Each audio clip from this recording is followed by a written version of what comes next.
Since the 1300s, Europe's expansion with gold, glory, and the gospel has changed people's lives and objectives worldwide. New lands were land that was just unknown to Europeans, who set up power in new places, most of them having well-developed communities and civilizations. The political, economic, and social changes that followed the discoveries changed how people lived, what they valued, and how they made and shared things. In geographical exploration, the Portuguese were pioneers.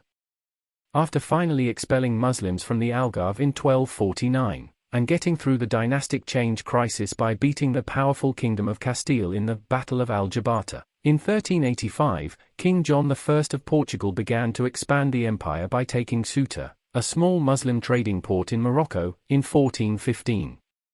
Thereafter, there is no looking back. They were the first to show Europe the West African coast and encircled the Cape in 1497. They reached Calicut in India in 1499. Malacca in the Far East was conquered in 1511. And before Ferdinand Magellan, a Portuguese man sailing for Spain, could reach the Philippines in his first trip around the world in 1519, the Portuguese ship had already been to many islands in the East Indies. It was an unprecedented achievement indeed for a small poor country with 1 million people and a narrow strip of land facing the Atlantic, though it took some time to reach the Indian Ocean, but once there, they wasted no time in establishing themselves. By 1515, within a short period of 15 years, they were directly trading with East Africa, India, Malacca, China, and Japan. They were the lords of the Indian Ocean, and built a large maritime empire, turning the Indian Ocean into a Portuguese ocean, taking away from its Islamic nature and color. But how did all of this happen in such a short period of time? Let us understand in brief. At the end of the 15th century, long-distance maritime trade via the maritime Silk Route between East, South China Sea, and West, Mediterranean, via Canton, Malacca, Colombo, Calicut, Diu, Aden, and Suez was at its peak. The other route, through the Persian Gulf and then to Aleppo or Damascus, was once popular but is now practically abandoned, as it is more than 1,500 kilometers long, risky, and incurs more expensive portages than the 150 kilometers portages from Suez to Cairo, and then to Alexandria via the Nile. The northern land-based Silk Route from China to Central Asia, then through Russia, the Black Sea, or the Persia-Caspian Sea to Tabriz and the Levant, was diminished after the collapse of the Mongolian Empire. However, the Red Sea route had its own drawbacks. It was a 2,000-kilometer journey along the desert gash filled with sunk boulders, islets, and deadly submerged reefs between Jeddah and Camaran. There was also the limitation of sailing one trip per year due to the monsoon, which made transfers expensive and sailing dangerous. It required fast-turning boats like dhows, and its powerful squalls essentially needed experienced navigators.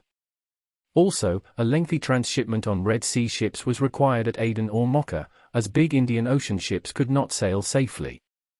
In the Red Sea, Arab Muslim traders were mainly doing business without interference from Middle Eastern or any other foreign governments. They mostly paid Mamaluk, the petty sultan, or other rulers tolls, levies, and port duties as they traveled or traded. And except for the Chinese, no monarch in Asia or sultan of several port city-states had the ability to control Arab traders' actions, even if they wanted to. This freedom from political intervention showed its downside, as no monarch was in a position to defend them when the Portuguese arrived. In just 15 years, from Gama's first voyage in 1499 to Albuquerque's death in 1515, the Indian Ocean world witnessed some of the most amazing events in history. The Portuguese not only quickly mapped the Indian Ocean, covering maritime East Africa, India, Indonesia, China, and Japan, but also became conquerors, destroying the age-old, self-regulated Arab trading system in the area. In March 1500, Pedro Alvarez Cabral, a minor nobleman and knight in Gama's rival Order of Christ, led a 13-ship follow-up fleet. Sailing a little more west in the Atlantic, they discovered Brazil, and one ship was sent back to inform the king. Further, while rounding the Cape, a violent storm destroyed 4 ships, and the 5th ship drifted towards Madagascar, which had completed a comprehensive coast survey. The remaining 8 ships, sailing along Africa's east coast, crossed the Indian Ocean and reached Calicut in September in 6 months, compared to Gama's 12. Here, Cabral's goals were to make an alliance with the Zamorin, the powerful ruler of the Malabar coast, and build a factory at Calicut. Zamorin first wanted to do business with the Portuguese, but his older, more numerous Arab merchants tried everything, including riots, to get rid of the Portuguese. Cabral retaliated by bombarding Calicut, and then he set sail for Cochin and Canor, where he loaded up on spices and headed back to Lisbon. Cabral's trip was deemed a failure because they lost 5 ships and a lot of men, had a disastrous stay in Calicut, and, more importantly, couldn't cover the trip's cost. But it made clear to the Portuguese that military intervention is necessary to do business in the East. King of Portugal, Dom Manuel, the Fortunate, despite opposition from Moroccan expansionists in his court and confronting himself with his own plans to unite the thrones of Aragon, Castile, and Portugal by marrying Maria, the third daughter of Ferdinand and Isabella and the sister of his recently dead first wife, kept his aggressive policy of exploring and expanding to the east in the Indian Ocean. In March 1502, Portugal sent its most powerful fleet of 20 ships to Indian waters under the leadership of Vasco da Gama again. Due to the limitations of monarchy, this was probably financed by Gama and his family, who, after the last India visit, through marriages, became part of powerful families in the upper nobility. Setting his priorities to make the expedition pay for itself, Vasco da Gama resorted to systematic plundering and asked the kings of Kilwa and other coastal kingdoms to pay a tribute. Further, on the way to India, his fleet looted a large, richly loaded Muslim ship from Calicut, which was on a pilgrimage to Mecca. The crews were mutilated or massacred, and the booty was stowed away for the profit of the expedition. Sailing further, the fleet descended upon friendly Cochin, where the king was made agreed to a fixed price for spices and formed an alliance to establish a factory.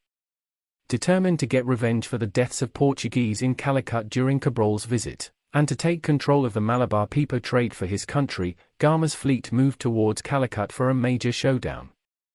Looking at the powerful squadron, Zamorin showed flexibility by agreeing to hand over men responsible for rioting during Cabral's visit. But Gama insisted that all Muslims leave Calicut and that the guilty to be handed over for punishment. But Calicut's insistence on remaining open for all customers angered Gama. Suddenly, anchors were hoisted, and ships came close to shore and opened fire, hurling stones and metal cannonballs into the city the entire day before sailing off. In addition, in a rare barbarous act, he butchered and burned alive several hundred innocent fishermen who assumed peace was in the offing and sailed out into the sea for the day's catch. Gama's policy of intimidation aimed at terrifying the other Malabar rulers into expelling their Arabs. Gama returned with 1,500 tons of spices, a prodigious amount that, besides paying for the trip, made a huge profit. This made the king and his advisors give the East enterprises more attention. Accordingly, in 1505, it was decided to send Francisco de Almeida, a member of high nobility, to the east with 22 ships as viceroy to set up the Estado de India, that is, the state of India, with a regimento, a set of detailed instructions on how the early modern state worked. It was a brand new Portuguese military state in the Indian Ocean, complete with its own government, armed forces, and social institutions, providing security for the factories, bases for the fleets, and improving access to the pepper market. Every ship in the Indian Ocean had to buy a pass, cartas, from the Portuguese and declare its cargo and the passengers it was carrying. Certain items, mainly military stores, were declared contraband and could not be carried. The purpose of the cartas was to offer protection and a safe harbor to Portugal's allies, and get revenue to cover the huge cost of the Estado de India.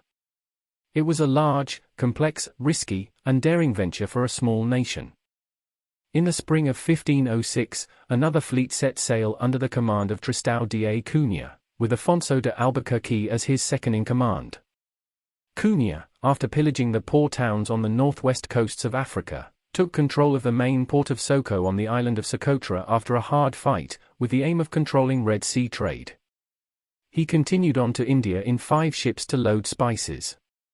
Albuquerque stayed with 6 ships and 500 men and began pillaging the ports along Arabia's southern coast, deviating from original instructions to capture the important fortified city-state of Aden, apparently due to a lack of enough forces. He seized control of Ormuz in 1506, an important trading center at the mouth of the Persian Gulf. However, some of his captains were dissatisfied with the distribution of booty and deserted him with 3 ships to take up their case with the viceroy. During the first 2 years of Almeida's viceroyalty, the Portuguese stayed strong in the Indian Ocean, doing convoy duty and improving their defenses, even though they were still at odds with Zamorin of Calicut, having the most powerful navy in the Malabar. Calicut got in touch with their longtime trading partner, Malacca of Cairo, whose trade income was also dwindling because of the Portuguese hegemony. Malacca built a dozen large galleys with the help of Venice, their important trading partner in Europe. And under the commandership of Emir Hussein, the fleet departed from Suez with 1,500 combatants to join their allies at Diu in India. Malik Ayaz, who was the naval chief for the Sultan of Gujarat and a former Russian slave, was in charge of Diu, an important trading port city in Gujarat. Though they were unaffected by the capture of Socotra and Ormuz because the Bab el-Mandeb Strait still remained open, they are well aware of the long-standing Portuguese threat. Due to some fighting in Arabia on the way, Hussein's fleet arrived a little late at Diu. Malik Ayaz, most likely looking at the strong fleet, denied the Egyptian fleet permission to use the port facility, and the Egyptian fleet moved forward to Chaul, where they got information about the anchoring of a small Portuguese fleet under the command of Lourenço de Almeida, the son of the viceroy, on convoy duty for their friendly shipping. The Portuguese were caught by surprise. Initially, the Portuguese gained the upper hand, but suddenly Malik Ayaz appeared with a fleet of Diu to aid Hussein. The Portuguese started to withdraw. In the melee, the Lourenço ship was hit hard, and he died during the fight. The battle ended as a Pyrrhic victory for the Muslims, who suffered too many losses to be able to proceed towards the Portuguese headquarters in Cochin, and returned to Diu with Malik Ayaz to prepare for an imminent Portuguese retaliation. The death of his only son was very sad and heartbreaking news for Viceroy Almeida. He decided not to leave without personally smashing Emir Hussein. So, in dispute with Albuquerque and his captains, he took the side of his captains and had Albuquerque arrested when he got to Cochin to take over as governor, after the end of the 3-year stint of Almeida, according to the instructions of King Manuel.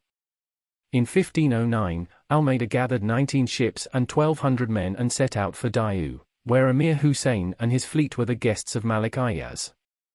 From Cochin, the Portuguese first went to Calicut, hoping to intercept the Zamorin's fleet. But it had already left for Diu. Almeida then stopped before the wealthy city of Dabul, a Calicut ally, unleashing devastation on the city. Malik Ayaz tried to placate Almeida by sending an emissary to his next stop at Basian. In February 1509, Almeida arrived at Diu's harbour for the final assault. This was one of the most decisive and important battles in history, as it stopped any serious threat to Portugal's control of the Indian Ocean for a century, and gave European naval superiority in the Indian Ocean for centuries to come. Due to Malik Ayaz's double-dealing, Emir Hussein's fleet remained squeezed together at anchor. Once Almeida's navy was inside, the Gujarati gunners at shore started firing in the narrow harbour, not sure whom they were hitting. Unable to maneuver, the Egyptian, Gujarati, and Calicut vessels became the point-blank target of the Portuguese cannons. Emir Hussein himself was badly hurt. The Portuguese lost over 100 men, but they completely destroyed the enemy ship. Malik Ayaz skillfully made his peace with Almeida and released the Portuguese prisoner from Lourenço's sunken ship, accepting the sovereignty of Portugal. Leaving a Portuguese garrison, Almeida withdrew and sailed back to Cochin, and on the way back, he intimidated the inhabitants of hostile cities on the Deccan coast by firing the arms and legs of Egyptian captives, and collecting tribute. Almeida relinquished the governorship to Afonso de Albuquerque on November 4, 1509, when Dom Fernando Coutinho, the Marshal of Portugal, came with his fleet and explicit orders. Almeida sailed back to Portugal. But he never returned home because the Khoi tribe killed him at Cape during the halt for water. After the Almeida viceroyalty, the Carreira da India was well established, with regular 6-month trips from Portugal to India and 160-day trips back through Madagascar. He not only explored all the islands of the South Atlantic and Indian Oceans, but also dispatched Diogo Lopes de Sequeira to Malacca to explore the Indonesian archipelago. As the byproduct of Portuguese piracy, the scientific value of this achievement during the first 10-year period was momentous and incalculable, putting Portugal on the map of the world as the leading nation of Renaissance Europe. Almeida knew that Portugal had the best navy and used that to its fullest to increase the spice trade. But he didn't like the idea of building military bases on land and left it for his successor, Albuquerque, who did this with new energy and speed, making Portugal the first maritime-based world power.